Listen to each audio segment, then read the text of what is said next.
बिस्मिल्लाहिर्रहमानिर्रहीम। नाज़रीन अस्सलाम वालेकुम, मैं हूं इमरान वसीम। नाज़रीन आज 3 अक्टूबर है, दिन है हफ्ते का और साल 2020। सबसे पहले एक इंतहाई अहम खबर आप नाज़रीन के साथ शेयर करेंगे। वज़ीर आज़म इमरान खान और रियासती इदारों की जानिब से नवाज शरीफ के खिलाफ इंतहाई फैसला कर लिया गया है और इस इंतहाई फैसले के नतीजे में नवाज शरीफ के लिए किसी किस्म की कोई कंसेशन नहीं है। नवाज शरीफ के लिए आइंदा आने वाले दिनों में बहुत सी मुश्किलात पैदा होने वाली हैं। एक तो ये फैसला किया गया है कि जिस अंदाज से नवाज शरीफ की जानिब से कौमी सलामती के इदारों को, रियासती इदारों को टारगेट किया जा रहा है, तनकीद का निशाना बनाया जा रहा है, तो सबसे पहले नवाज शरीफ की मुस्तकिल बुनियादों पर जुबानबंदी की जाएगी और दूसरा कदम जो उठाया जाएगा रियासती इदारों और हुकूमत की जानिब से, वो कदम यह है कि नवाज शरीफ के माजी के जो खाते हैं उन्हें खोला जाएगा, उन्हें खंगाला जाएगा और माजी की सियासत में नवाज शरीफ का जो दागदार किरदार है वो अवाम के सामने लाया जाएगा। दूसरी खबर में हम बात करेंगे मुस्लिम लीग नवाज के सीनियर रहनुमा राना सनाउल्लाह की जानिब से आज एक बयान दिया गया है और इस बयान के बाद अपोजिशन जमातें और बिलखसूस नून लीग और शरीफ खानदान का जो सख्त लहजा है कौमी सलामती के इदारों के खिलाफ, इसका मुकम्मल तौर पर पोल खुल चुका है। और जो आम फहम जबान में नाज़रीन कहते हैं कि बिल्ली थैले से बाहर आ चुकी है, तो राना सनाउल्लाह के बयान से आज ये जो साजिशी बिल्ली है, मुबैना साजिशी बिल्ली है, वो आज थैले से बाहर आ चुकी है। तीसरी खबर में हम बात करेंगे जब रियासती इदारों को इस अंदाज से टारगेट किया जाएगा, इसका नतीजा क्या निकलता है, इसकी आज एक झलक जो है वो बाजोड़ में देखी गई है। ये झलक क्या थी, इस खबर की तफसीलात भी आपके साथ शेयर करेंगे। तो सबसे पहले बात कर लेते हैं जो रियासती इदारों की जानिब से वज़ीर आज़म इमरान खान की जानिब से नवाज शरीफ के खिलाफ जो इंतहाई फैसला लिया गया है, यह इंतहाई फैसला क्या है। नाज़रीन हमारे सीनियर सहाफ़ी हैं इमरान याकूब खान, उनकी जानिब से यह इंकिशाफ किया गया है कि सबसे पहले तो हुकूमत पाकिस्तान की जानिब से ये कोशिश की जाएगी कि नवाज शरीफ को पाकिस्तान वापस लाने के जितने भी ऑप्शंस हैं, जितने भी चैनल्स हैं, उन्हें इस्तेमाल किया जाएगा। और इस सूरत में अगर नाकामी का हुकूमत को सामना करना पड़ता है, हुकूमत अगर नवाज शरीफ को पाकिस्तान लाने में कामयाब नहीं होती, तो इस सूरत में जिस अंदाज से नवाज शरीफ कौमी सलामती के इदारों को और उसके साथ साथ रियासती इदारों को टारगेट कर रहे हैं, हुकूमत को भी तनकीद का निशाना बना रहे हैं, तो इसके लिए कोशिश ये की जाएगी कि बरतानिया की हुकूमत से रब्ता किया जाएगा और नवाज शरीफ की मुस्तकिल बुनियादों पर जबानबंदी की दरख्वास्त की जाएगी। और ये बरतानिया से कहा जाएगा कि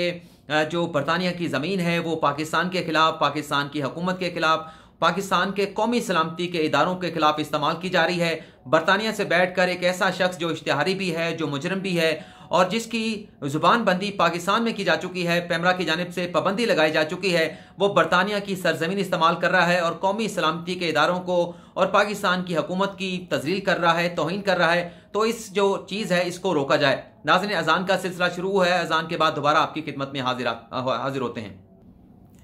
और हुकूमत पाकिस्तान की जानिब से नाज़रीन माजी में भी ये अटैम्प्ट की जा चुकी है जब अल्ताफ़ हुसैन ने ग़ालिबन 2016-2017 में रियासती इदारों के खिलाफ, पाक फौज के खिलाफ और पाकिस्तान रेंजर के खिलाफ इस किस्म की ज़बान वीडियो लिंक के ज़रिए जो वो खिताब कर रहे थे नेशनल मीडिया पर इस्तेमाल की थी, तो पाकिस्तान ने बरतानिया की हुकूमत से रुजू किया था, जिसके बाद बरतानिया में बैठकर अल्ताफ़ हुसैन की तमाम किस्म की तकरीरों पर, चाहे वो मीडिया के ज़रिए खिताब करें, सोशल मीडिया के ज़रिए खिताब करें, उस पर पाबंदी लगा दी गई थी। तो हुकूमत पाकिस्तान एक तो ये नवाज शरीफ के खिलाफ की कोशिश करने के लिए जा रही है कि नवाज शरीफ की मुस्तकिल बुनियादों पर ज़बानबंदी की जाए और वह सोशल मीडिया का लंदन में बैठकर इस्तेमाल ना कर सकें। नाज़रीन आज एक इंतहाई मुसद्दक़ा लोगों के साथ,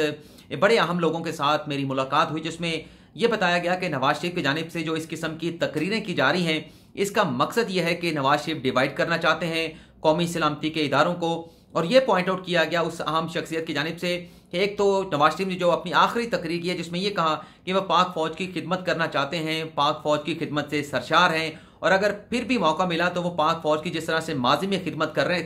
करते रहे हैं, आगे भी वो पाक फौज की खिदमत को जारी रखेंगे। तो उस इंतहाई अहम शख्स की जानिब से यह कहा गया कि नवाज शरीफ की अटैम्प्ट थी कि जो कौमी सलामती के इदारे हैं उनमें तकसीम पैदा की जाए, उनमें डिवीजन पैदा की जाए और अपने लिए हमदर्दियाँ पैदा की जाएँ। एक बात यह की कि अदलिया में भी इसी किस्म की अटैम्प्ट की जा रही है कि जस्टिस शौकत अजीज सदीकी का जिक्र किया जाता है और दीगर जजेस का जिक्र किया जाता है, तो इसमें भी यही कोशिश की जा रही है नवाज शरीफ की जानिब से कि अदलिया में भी डिवीजन पैदा की जाए, उन्हें डिवाइड किया जाए और अपने लिए कंसेशन या रिलीफ जो है वो हासिल किया जा सके। लेकिन जो दूसरा फैसला किया गया है वज़ीर आज़म इमरान खान की जानिब से, जो इंतहाई फैसले का जो दूसरा हिस्सा है, उसमें यह किया जाएगा कि जिस तरह नवाज शरीफ ज़राए की जानिब से बताया गया, बल्कि एक हुकूमती अहम शख्सियत की जानिब से बताया गया है कि जिस तरह नवाज शरीफ अपनी तकरीरों में ये कह रहे हैं कि बड़ी असूलों की सियासत करते हैं, इक़्तिदार की सियासत करते हैं, तो माजी में नवाज शरीफ का जो सियासत में दागदार किरदार है, जिस तरह से उन्होंने, बल्कि इसकी एक झलक आज आपने देखी भी होगी जब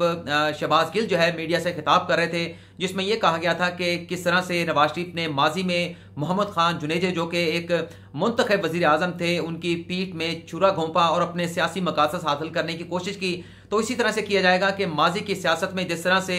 MNAs की, MPs की खरीदो फरोख्त होती रही, छांगा मांगा की सियासत चलती रही, जो मुंतखब अरकान असम्बली होते थे उन्हें अपने हलकों से उठाकर मरी ले जाया जाता था, मरी की सैर कराई जाती थी, और जो नवाज शरीफ अपना मोहतरमा बेनज़ीर भुट्टो के खिलाफ जो साजिशें होती रहीं उसमें किस तरह से नवाज शरीफ हिस्सा रहे, उनकी हुकूमतों को किस तरह से टॉपल किया गया, सदर लगारी को किस तरह से उनके ओहदे से हटाया गया, और जो एहतसाब कमीशन बनाया गया था जिसके बाद पीपल्स पार्टी को टारगेट किया गया था, आसिफ अली जरदारी को टारगेट किया गया था, मोहतरमा बेनज़ीर भुट्टो के खिलाफ इंतकामी कार्रवाई की गई थी। तो इन तमाम चीज़ों को जो माजी की सियासत में नवाज शरीफ का किरदार रहा है, इन तमाम खातों को खोला जाएगा और अवाम के सामने लाया जाएगा इन तमाम चीज़ों को कि नवाज शरीफ जो कहते हैं कि वो इक़्तिदार और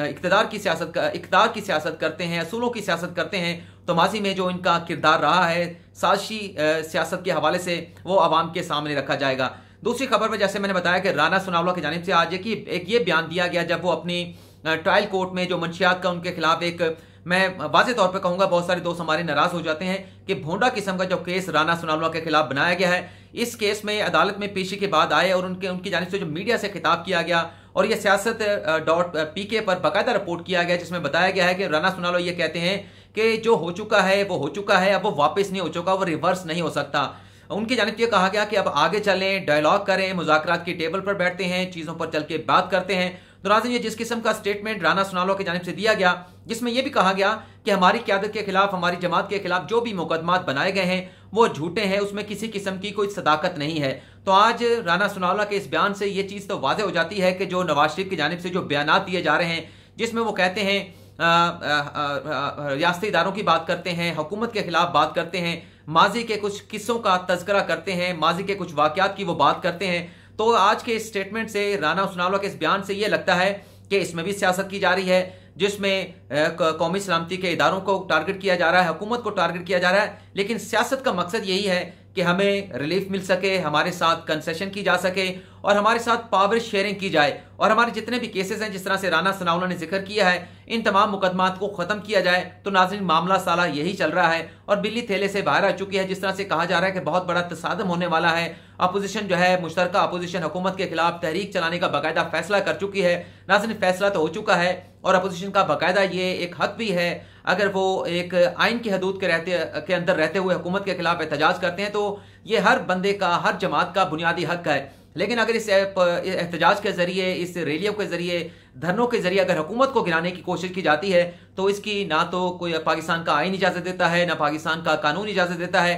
और वैसे नवाज शरीफ पर जो उनकी तकरीर पर पाबंदी लगाई गई है, इस पर भी फवाद चौधरी का एक बड़ा अहम स्टेटमेंट सामने आ चुका है। तो नाज़रीन, चीज़ें ये चल रही हैं, लेकिन मतलब पसे पर्दा चीज़ें ये चल रही हैं, लेकिन आवाम को जो बताया जा रहा है वो यही बताया जा रहा है कि इमरान खान को हमने नहीं रहने देना, इमरान खान की हुकूमत को हमने बाहर करना है, इमरान खान को वज़ीर आज़म हमने नहीं रहने देना। लेकिन किस्सा नाज़रीन यही है कि अपने लिए कंसेशन हासिल करने की, NRO हासिल करने की या डील की कोशिशें की जा रही हैं और इसीलिए रियासती इदारों पर दबाव डालने के लिए, प्रेशर डालने के लिए इस किस्म के बयान दिए जा रहे हैं। और जैसा कि मैंने बताया कि जब इस तरह से रियासती इदारों को टारगेट किया जाएगा, रियासती इदारों पर तनकीद की जाएगी, तो इसका नतीजा क्या निकलता है। आज बाजोड़ बार काउंसिल के जो नौमुंतखब बॉडी थी उसका बाकायदा हल्फ बर्दारी की तकरीब थी जिसमें मोहसिन दावड़ को भी इन्वाइट किया गया था। लेकिन आज की इस तकरीब में मुक्के भी चले, घूसे भी चले, कुर्सियां भी चल गई। और जब ये सब उस वक्त हुआ जब मोहसिन दावड़ खिताब के लिए बाजोड़ बार काउंसिल में अपने रोस्टम पर आए थे और जब वो खिताब करने लगे तो वकला की जानिब से वहां पर एहतजाज शुरू कर दिया गया। और जो खबर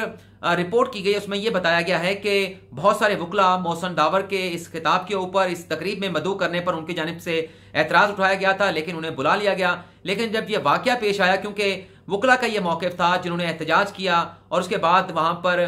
धक्कम पील भी हुई, वहां पर झगड़ा भी हुआ, तो ये कहा गया जो एहतजाज करने वाले वकला थे कि मोहसिन दावड़ की जानिब से कौमी सलामती के इदारों को टारगेट किया जाता है, उनके खिलाफ इस किस्म की जबान इस्तेमाल की जाती है कि रियासती इदारों की तजलील की जाती है, उनकी तज़हीक की जाती है। और उनका जो एक साख है, जो इंटीग्रिटी है, उसको किल करने की कोशिश की जाती है। लेकिन इसके बाद इस तमाम सूरत हाल को कंट्रोल किया गया। लेकिन इसमें यह भी रिपोर्ट किया गया है, जो कन्वेंशनल और सोशल मीडिया पर रिपोर्ट हुआ है, कि इस तकरीब में खिताब किए बगैर मोहसिन दावड़ वहां से चले गए और उन्हें खिताब करने का मौका नहीं दिया गया। लेकिन एक आध मीडिया पर यह भी बताया गया कि इस तमाम सूरत हाल को कंट्रोल करने के बाद दोबारा से मोहसिन दावड़ को बुलाया गया और उन्होंने इस तकरीब के साथ खिताब किया। तो नाज़रीन, ये आज की हमारी खबरें हैं, लेकिन दो और खबरें भी आप नाज़रीन के साथ छोटी छोटी शेयर कर लेते हैं जो अच्छी खबर है पाकिस्तान के हवाले से। एक तो अज़रबैजान और आर्मीनिया के दरमियान जो जंग चल रही है, इस दौरान जो पाकिस्तान ने अज़रबैजान की हमायत का ऐलान किया कि पाकिस्तान मुश्किल की इस घड़ी में जो आर्मीनिया की जानिब से एक जंगी चढ़ाई कर दी गई है अज़रबैजान के ऊपर, इस पर पाकिस्तान अज़रबैजान के साथ खड़ा है, अज़रबैजान के भाइयों की मुकम्मल सपोर्ट करता है। और नाज़रीन, थोड़ा सा ये भी बता दूं कि आर्मीनिया की जानिब से जो अज़रबैजान की ज़मीन पर कब्जा किया गया था, इसी वजह से पाकिस्तान ने आज तक आर्मीनिया को कभी तस्लीम नहीं किया। और पाकिस्तान के इस मौके की वजह से जो पाकिस्तान में अज़रबैजान के सफ़ीर हैं, उनकी जानिब से सोशल मीडिया पर एक तस्वीर शेयर की गई जिसमें दिखाया गया कि जो मौके पाकिस्तान ने अपनाया अज़रबैजान के हवाले से और जो मौके तुर्की की जानिब से अज़रबैजान की हमायत में उठाया गया, उसके बाद अज़रबैजान के दारुल हुकूमत में पाकिस्तान और तुर्की के झंडे जो है वो लहराए गए। एक इमारत की तस्वीर दिखाई गई जिसमें जो रहने वाले जो रहायशी थे, उन्होंने पाकिस्तान और तुर्की के झंडे जो है अपने घर की बालकोनियों पर लहराए हुए हैं। और जो सोशल मीडिया पर जो तस्वीर शेयर की गई अज़रबैजान के पाकिस्तान में सफ़ीर की जानिब से, उसमें एक मुक्का भी दिखाया गया जिसका मतलब ये था कि पाकिस्तान, तुर्की और अज़रबैजान हर वक्त में मुश्किल की घड़ी में, आसूदगी की घड़ी में एक दूसरे के साथी हैं और ये इत्तेहाद हमेशा जो है वो कायम दाम रहेगा। दूसरा, जो हुकूमत की जानिब से एक अहम फैसला किया गया है कि जो जहेज की लानत है, इसको कंट्रोल करने के लिए, जहेज की जो नुमाइश है, इसके खात्मे के लिए एक बड़ा फैसला ये किया गया है कि दुल्हन जहेज तहाइफ एक्ट 1976 में तरमीम करने का फैसला किया गया है। और उसमें जो मुजवजा बिल बनाया गया, उसमें तो ये होगा कि 4